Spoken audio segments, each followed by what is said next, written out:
ओम श्री गणेशाय नमः। ओम नमो भगवते वासुदेवाय नमः। श्री विष्णु मम हृदय में प्रेरणा करने वाले नाथ, लिखो महात्म कार्तिकेय, राखो सिर पर हाथ।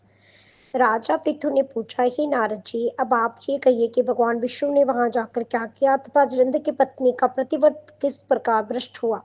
नारद जी बोले, जलंधर के नगर में जाकर विष्णु जी ने उसकी पतिव्रता स्त्री वृंदा का प्रतिव्रत भंग करने का विचार किया। वह उसके नगर के उद्यान में जाकर ठहर गए और रात में उसको सपन दिया।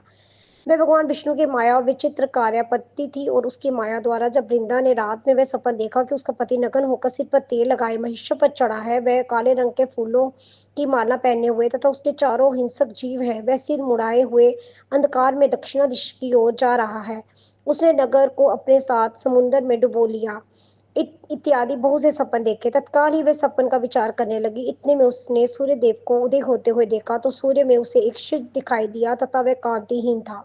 इसे उसने अनिष्ट जाना और वह भयभीत हो रोती हुई छज्जे अटारी तथा भूमि कहीं भी शांति को प्राप्त न हुई, फिर भी अपनी दो सखियों के साथ उपवन में गई। वहां भी उसे शांति नहीं मिली। फिर वह जंगल में निकल गई। वहां उसने सिंह के समान दो भयंकर राक्षसों को देखा, जिससे वह भयभीत हो भागने लगी। उसी क्षण उसके समक्ष अपने शिष्यों सहित शांत मुनि तपस्वी वहां आ गया। भयभीत वृंदा उसके गले में अपना हाथ डाल उसे रक्षा की याचना करने लगी। मुनि ने अपने एक ही ओंकार से उन राक्षसों को भगा दिया। वृंदा को आश्चर्य हुआ कि वह वय से मुक्त हो मुनिनाथ को हाथ जोड़कर प्रणाम करने लगी। फिर उसने मुनि से अपने पति के संबंध में उसके कुशल क्षेम का प्रश्न किया। उसी समय दो बानर मुनि के समक्ष आकर हाथ जोड़ खड़े हो गए और जो ही मुनि ने बिरकुटी संकेत किया तो ही वे उड़कर आकाश मार्ग से चले गए। फिर जलंधर का सिर और धड़ नीले मुनि के आगे आ गए और अपने पति को मृत्यु हुआ जान वृंदा मूर्छित हो पृथ्वी पर गिर पड़ी। अनेक प्रकार से तारुण विलाप करने लगी। पश्चात उस मुनि ने कहा कि हे कृपानिधि, आप मेरे इस पति को जीवित कर दीजिए। पतिव्रता देखते पत्नी ऐसा कहकर दुखी श्वासों को छोड़कर मुनीश्वर के चरणों पर गिर पड़ी। तब मुनीश्वर ने कहा, ये शिवजी द्वारा युद्ध में मारा गया है, जीवित नहीं हो सकता, क्योंकि जिसे भगवान शिव मार देते हैं वह कभी भी जीवित नहीं हो सकता, परंतु शरणागत की रक्षा करना सनातन धर्म है। इसी कारण कृपा कर मेरे इससे जला दिया देता हूँ। नारद जी ने आगे कहा, वह मुनि साक्षात विष्णु ही थे, जिन्होंने ये सब माया फैलाया रखी थी। वह वृंदा के पति को जीवित करके अंतर्ध्यान हो गए और जलंधर ने उठकर वृंदा को आलिंगन किया और मुख चूमा। वृंदा भी पति को जीवित देख अत्यंत हर्षित हुई और अब तक हुई बातों को सपन समझा।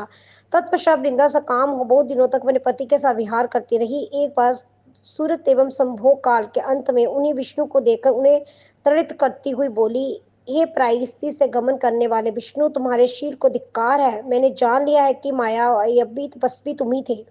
इस प्रकार कहकर कुपित पतिव्रता वृंदा ने अपने तेज को प्रकट करते हुए भगवान विष्णु को शाप दिया, तुमने माया से दो राक्षस मुझे दिखाए थे, वही दोनों राक्षस किसी समय तुम्हारी स्त्री का हरण करेंगे।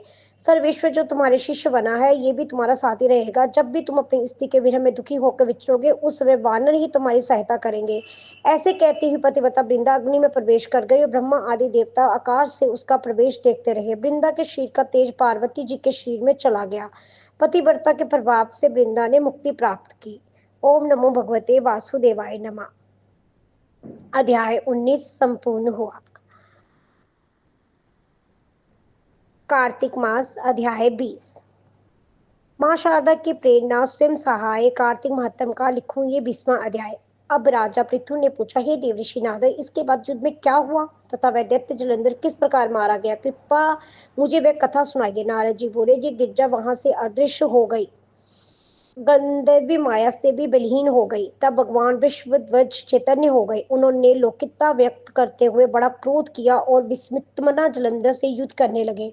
जलंधर शंकर के बाणों को काटने लगा, परंतु जब काट ना सका तब उसने उन्हें मोहित करने के लिए माया की पार्वती का निर्माण किया, अपने रथ पर बांध दिया तथा अपनी प्रिय पार्वती को इस प्रकार कष्ट में पड़ा देखकर अलौकिक लीला देखते हुए शंकर जी व्याकुल हो गए। शंकर जी ने भयंकर रौद्र रूप धारण कर लिया। अब उन्हें रौद्र रूप को देखकर कोई भी दैत्य उनके सामने खड़ा होने में समर्थ न हो सका और सब भागने छिपने लगे, जहां तक कि शुंभ निशुंभ भी समर्थ न हो सके। शिव जी ने उन शुंभ निशुंभ को शाप देकर वहां धिक्कारा और कहा, तुम दोनों ने मेरा बहुत बड़ा अपराध किया है। तुम युद्ध से भागते हो, भागते को मरना पाप है, मारना पाप है। इससे मैं तुम्हें अब नहीं मारूंगा, परंतु गौरी तुमको वश मारेगी।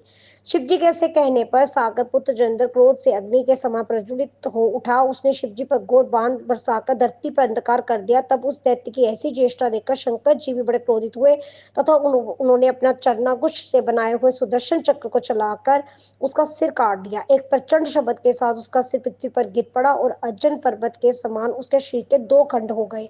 उसके रुद्र से संग्राम भूमि व्याप्त हो गई। शिवाज्ञ से उसका रक्त और मांस महारोब्र में जाकर रक्त का कुंडल हो गया तथा उसके शरीर का तेज निकलकर शंकर जी में वैसे ही प्रवेश कर गया जैसे वृंदा का तेज गौरी के शरीर में प्रविष्ट हुआ था। चंद्र को मरा देख देवता और सब गंधर्व प्रसन्न हो गए। मां शारदे की प्रेरणा स्वयं सहाय। ओम नमो भगवते वासुदेवाय नमः। अध्याय 20 संपूर्ण।